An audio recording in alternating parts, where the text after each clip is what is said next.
Hi friends, ನಮಸ್ತೆ ಎಲ್ರಿಗೂ. ನಾನು ನಿಮ್ಮ ಪ್ರೀತಿಯ ರೂಪ. ಫ್ರೆಂಡ್ಸ್, ಇಲ್ಲಿ ನೋಡ್ತಾ ಇರ್ಬೋದು, ಇದಕ್ಕೆ ಮುಂಚೆ ಅಂದರೆ ಒಂದು ತಿಂಗಳ ಹಿಂದೆ ಇದೇ ಜಾಗಕ್ಕೆ ಬಂದಿದ್ದೆ. ಹೊಲ್ದ ಹತ್ರ ಬಂದಿದ್ದೆ ನಾನು. ಸೊ ಯಾವ ಜಾಗ ನೋಡು ಬರೀ ಬರಡು ಭೂಮಿ ಥರ ಆಗೋಗ್ಬಿಟ್ಟಿತ್ತು. ಇನ್ನು ಒಂದೇ ಒಂದು ಹುಲ್ ಕಡ್ಡಿನೂ ಸಹಿತ ಬೆಳೆದಿರಲಿಲ್ಲ. ಇವಾಗ ಮಳೆ ಆದ ನಂತರ ಇವತ್ತು ಬರ್ತಾಯಿದ್ದೀನಿ ಮತ್ತೆ ಹೊಲ್ದ ಹತ್ರ. ಯಾವ ರೀತಿ ಕಾಣ್ತಾ ಇದ್ದೀನಿ ಅಂದರೆ, ದನ ಕರು ಹಸುಗಳನ್ನ ಸಾಕೊಂಡಿರೋರ್ಗಂತೂ ಸೂಪರ್ ವೆಕೇಷನ್ ಅಂತ ಹೇಳ್ಬೋದು. ಅಷ್ಟು ಚೆನ್ನಾಗಿ ಬಂದಿದೆ ಮೇವೆಲ್ಲ, ಎಷ್ಟು ಚೆನ್ನಾಗಿದೆಯಲ್ಲ. ಸುತ್ತಲೂ ನೋಡಿ, ಈ ಜಾಗ ಎಲ್ಲ ಫುಲ್ ಖಾಲಿ. ಅಲ್ಲಿ ಕಾಣಿಸ್ತಾ ಇದೆಯಲ್ಲ ಹೊಲ, ಉತ್ತಿರೋ ಹೊಲ, ಆ ಥರ ಕಾಣಿಸ್ತಾ ಇತ್ತು ಹೊಲ ಎಲ್ಲ. ಬಟ್ ಇವಾಗ ನೋಡಿ ಅದೇ ಹೊಲನ ನೋಡ್ತಾ ಇದ್ದರೆ ಯಾವ ರೀತಿ ಕಾಣಿಸ್ತಾ ಇದೆ ಅಂತ.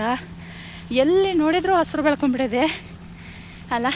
ನಾವೇನೇ ನೀರು ಕೊಟ್ಟರು, ಭೂಮಿ ಒಳಗಿಂದ ಯಾವುದೇ ರೀತಿ ನೀರು ಕೊಟ್ಟರು ಮೇಲ್ಗಡೆಯಿಂದ ಸುರಿದಂಥ ಮಳೆ ರೀತಿ ಆಗಲ್ಲಲ್ಲ. ಮಳೆ ಒಂದು ಸಲ ಬಂದೋದ್ರೆ ಸಾಕು, ಆ ಜಾಗ ಎಲ್ಲ ಫುಲ್ಲು ಯಾವ ರೀತಿ ಕಾಣಿಸುತ್ತೆ ಅಂತ. ಸೊ ಒಂದೆರಡು ಸಲ ಮಳೆ ಬಂದು ಹೋದ್ಮೇಲೆ ಈ ರೀತಿಯ ಹಸಿರಾಗಿದೆ ಹೊಲ ಎಲ್ಲ. ಬೇಕಾದ ಜಾಗನ ಬಿಡ್ಕೊಂಡು ಉಳಿದಂಥ ಹೊಲಗಳೆಲ್ಲ ಬೆಳೆ ಮಾಡೋವಂಥ ಹೊಲಗಳೆಲ್ಲನೂ ಉಳಿಸ್ತಾ ಇದ್ದಾರೆ ಎಲ್ಲರೂ. ಇವತ್ತಂತೂ ಫುಲ್ಲು ನಮ್ಮೂರಿನಲ್ಲಿ 3ರಿಂದ 4, 5 ಟ್ಯಾಕ್ಟ್ರುಗಳಿದ್ದಾವೆ. 5 ಟ್ಯಾಕ್ಟ್ರುಗಳು ಫುಲ್ಲು ಬ್ಯುಸಿ.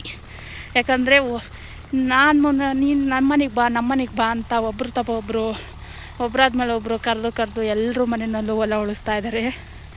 ಕಾಣಿಸ್ತಾ ಇದೆ ಅನ್ಕೋತೀನಿ ನೋಡಿ. ಎಲ್ಲ ಹೊಲನೂ ಯಾವ್ಯಾವ ಹೊಲ ಖಾಲಿ ಬಿಟ್ಟಿದ್ರು ಉಳಿದೆ ಆ ಹೊಲ ಎಲ್ಲ ಫುಲ್ಲು ಉಳಿಸ್ಕೊತಾ ಇದ್ದಾರೆ. ಈ ಹೊಲನೂ ಸಹಿತ ಉತ್ತೋಯ್ತಾರೆ. ಇನ್ನು ಆ ಕಡೆ ಇದ್ದಾವೆ ನೋಡಿ ನಮ್ಮ ಮನೆ ಹಸುಗಳು ಎಲ್ಲ ವೆಯ್ಟ್ ಮಾಡ್ತಾ ಇದ್ದೇವೆ. ಹಾಲು ಕರಿಯೋ ಟೈಮ್ ಆಯಿತು, ಇನ್ನೂ ಯಾರು ಬಂದಿಲ್ಲಲ್ಲ ನಮ್ಮನ್ನು ಕರ್ಕೊಂಡು ಹೋಗೋಕ್ಕೆ ಅಂತ ಯೋಚನೆ ಮಾಡ್ತಾ ಇದ್ದೆ. ನಾನು ನೋಡಿಕೊಂಡು ಬಂದಿದ್ದಾಳೆ, ವೀಡಿಯೋ ಮಾಡ್ಕೊಂಡು ಏನು ಮಾಡ್ತಾ ಇದ್ದಾಳೆ ಇವಳು ಅಂತ. ಸೊ ಇವೆರಡನ್ನ ಹಾಲು ಕರಿಯೋಂಥ ಹಸುಗಳು ಹಿಡ್ಕೊಂಡು ಹೋಗೋಣ ಅಂತ ಹೊಲ್ದ ಹತ್ರ ಬಂದೆ. ನೋಡೋಕ್ಕೆ ವಾತಾವರಣ ಸೂಪರಾಗಿತ್ತು, ಅದಕ್ಕೋಸ್ಕರ ವೀಡಿಯೋ ಮಾಡ್ಕೊತಾ ಇದ್ದೀನಿ. ಸೊ ಹೇಗಿದೆ ನಮ್ಮ ಊರಿನ ವಾತಾವರಣ? ಇದು ನಮ್ಮದೇ ಅಡಿಕೆ ತೋಟ ಮತ್ತು ತೆಂಗಿನ ತೋಟ. ಸೊ ಹೇಗಿದೆ ನಮ್ಮೂರಿನ ವಾತಾವರಣ? ಇಷ್ಟ ಆದರೆ ಒಂದು ಲೈಕ್ ಮಾಡಿ, ಶೇರ್ ಮಾಡಿ, ಕಮೆಂಟ್ ಮಾಡಿ ಫ್ರೆಂಡ್ಸ್. ಹಾಗೆ ಹೈಪ್ ಆಪ್ಷನ್ ಇದೆ, ಪಕ್ಕದಲ್ಲಿ ಹೈಪ್ ಕೂಡ ಇದೆ. ಪ್ಲೀಸ್ ಹೈಪ್ ಮಾಡಿ. ನೀವು ಮಾಡೋ ಹೈಪಿಂದ ನನಗೆ ಮೋಟಿವೇಶನ್ ಸಿಕ್ತಂಗಾಗುತ್ತೆ. ಸೊ ನೆಕ್ಸ್ಟ್ ವಿಡಿಯೋ ಒಳ್ಳೊಳ್ಳೆ ವಿಡಿಯೋ ಮಾಡಲಿಕ್ಕೆ ಇನ್ಸ್ಪೈರ್ ಮಾಡ್ದಂಗಾಗುತ್ತೆ. ಸೊ ಅದಕ್ಕೋಸ್ಕರ ಹೇಳ್ತಾ ಇದ್ದೀನಿ, ಪ್ಲೀಸ್ ಹೈಪ್ ಮಾಡಿ, ಸಪೋರ್ಟ್ ಮಾಡಿ, ಓಕೆನಾ?